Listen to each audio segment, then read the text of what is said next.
Debt forgiveness is another one, and we really don't like this one. There's this thing called the year of Jubilee, and Jesus actually represents the fullness of the year of Jubilee, that everyone gets mercy, everyone gets forgiven. Debt forgiveness happens again and again and again.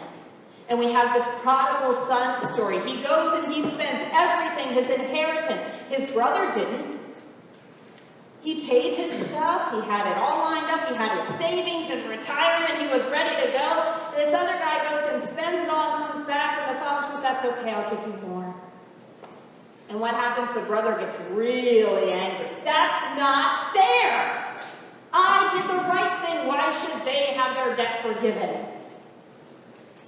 God's law says, when we start thinking in these ways, when we don't have this challenge of radical love in our lives, then we're missing the point of the law. Not just this ancient law, but the very law that Jesus himself lived out for us and reinstated for us.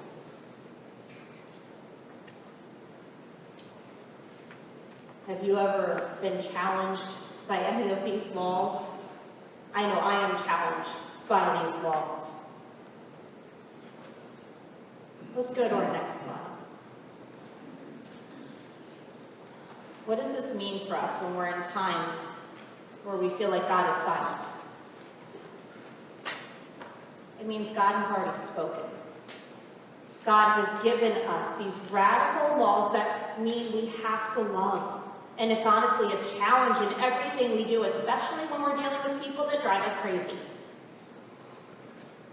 When we feel like we don't know what to do, we must look at what God has already said. And God says, love others. Treat them as you want to be treated. And that means we can keep moving in the right direction, even if we don't feel like God is saying, here's the next step. Here's the next thing to do. We know how we should be moving. Always moving towards God and always moving towards loving others.